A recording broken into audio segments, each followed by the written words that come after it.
Bonjour à tous. La Russie face au royaume de l'Antéchrist. C'est un titre intéressant, n'est-ce pas? Alors que nous sommes dans cette période de mouvance, qu'est-ce que la Bible nous annonce? Pouvons-nous y trouver des réponses face à l'incertitude que nous vivons? Je vous propose un exercice.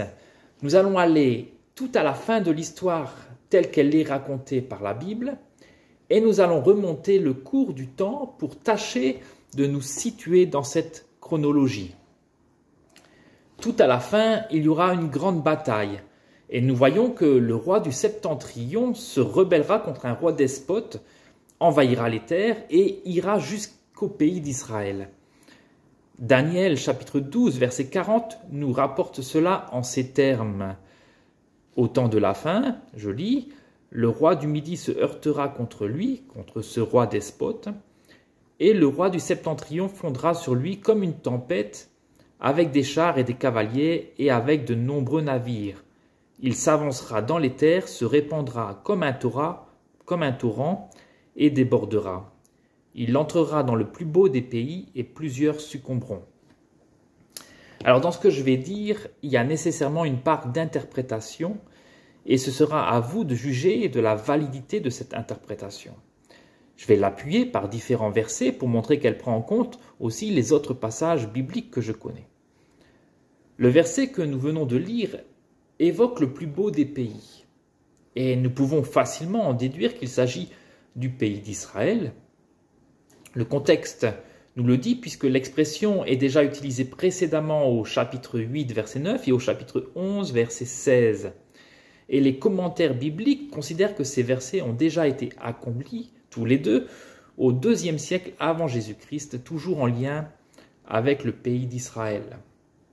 Le roi du Midi est donc un roi se situant au sud, et le roi du Septentrion est un roi qui se situe au nord. Donc, ce verset nous dit que le pays d'Israël sera tout à la fin envahi par un roi venant du nord.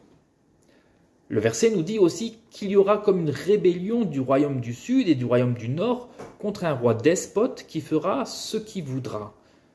Et le verset 37 que nous n'avons pas lu, mais juste quelques versets au-dessus, nous dit que ce roi despote se glorifiera au-dessus de tous. Et il nous faut maintenant appuyer toutes ces affirmations. Tout d'abord, l'invasion du pays d'Israël par le royaume du nord. Il y a un autre passage qui est très explicite de cette invasion et il se situe dans Ézéchiel chapitre 39, versets 1 et 2. Je vous lis également ce passage. « Et toi, fils de l'homme, prophétise contre Gog, tu diras, ainsi parle le Seigneur, l'Éternel. Voici j'en veux à toi, Gog, prince de Roche, de Méchec et de Tubal. Je t'entraînerai, je te conduirai, je te ferai monter des extrémités du septentrion, et je t'amènerai sur les montagnes d'Israël. » Gog est le chef du royaume le plus au nord, puisqu'il est question des extrémités du septentrion. Et nous savons qu'à l'extrême nord du pays d'Israël, c'est bien la Russie. On peut donc faire le lien entre ce royaume septentrional et la Russie, ou peut-être une confédération de royaumes avec le chef de la Russie à sa tête. Quant à cet autre roi despote, contre qui la Russie va se rebeller, qui est-il? Nous savons déjà qu'il se glorifiera au-dessus de tous. Et nous avons deux interprétations possibles.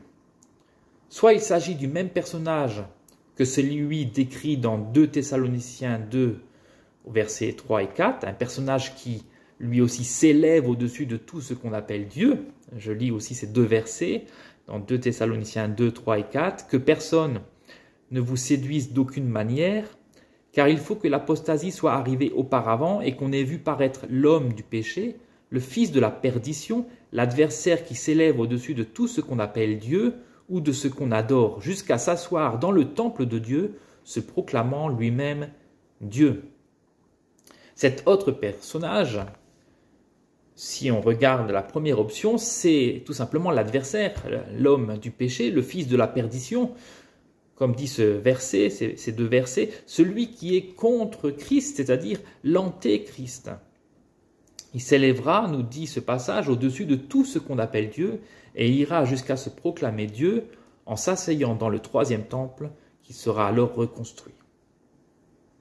Et puis il y a une deuxième solution, c'est que ce roi despote, c'est un roi ou peut-être un premier ministre qui régnera en Israël et qui aura fait allégeance à l'Antéchrist, manifestant de fait un orgueil similaire.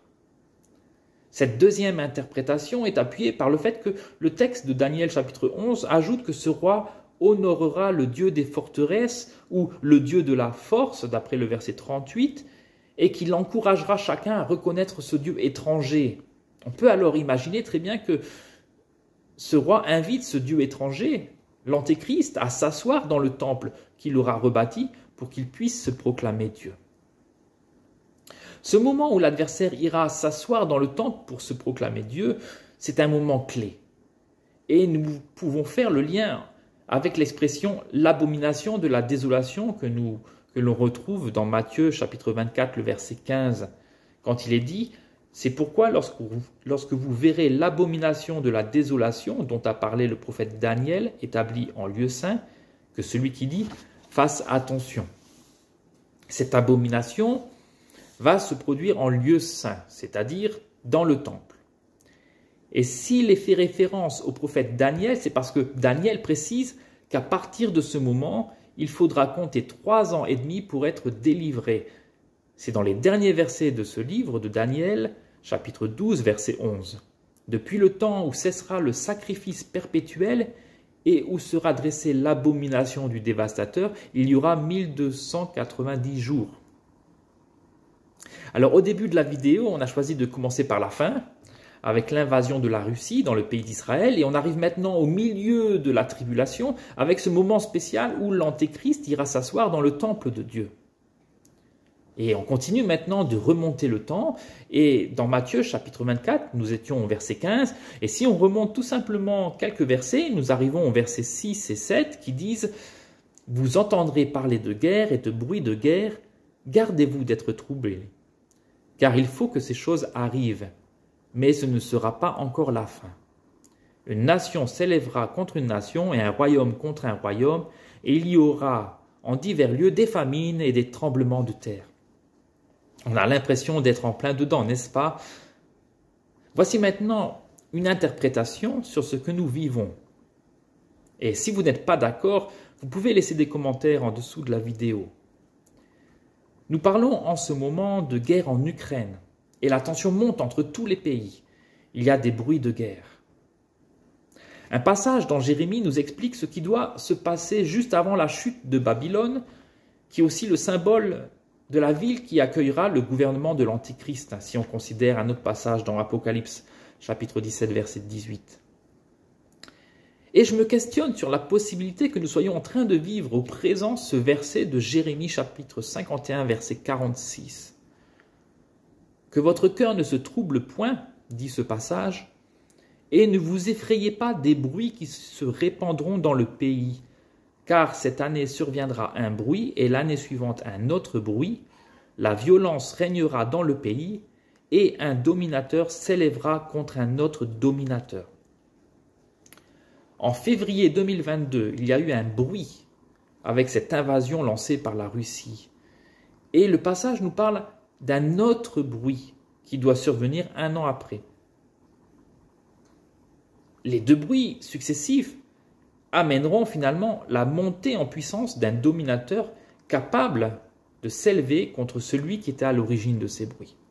Donc bien sûr, je fais l'hypothèse que le premier bruit, ça concerne l'invasion russe en Ukraine. Et c'est là où vous pouvez exprimer un avis aussi différent.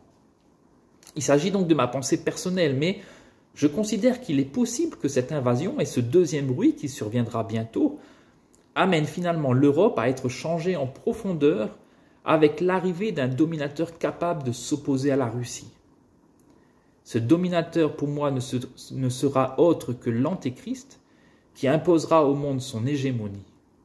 Alors commencera le temps de la tribulation et au temps de la fin, la Russie s'avancera dans les terres et elle envahira le pays d'Israël. Voilà. Dites-moi simplement ce que vous en pensez.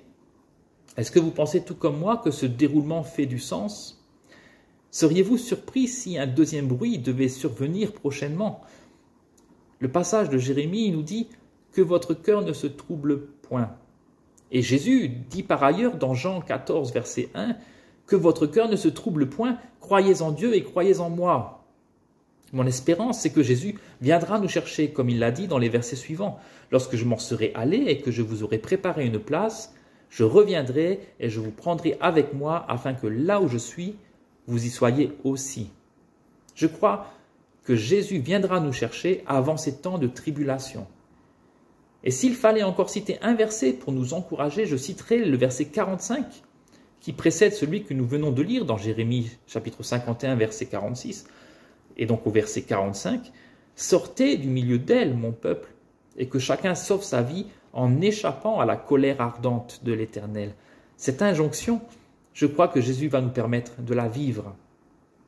Et que ce soit bientôt ou que ce soit tard, je m'y accroche de tout mon cœur. Puissiez-vous l'accepter aujourd'hui dans votre vie comme Sauveur et Seigneur et être prêt pour son retour. Que Dieu vous bénisse.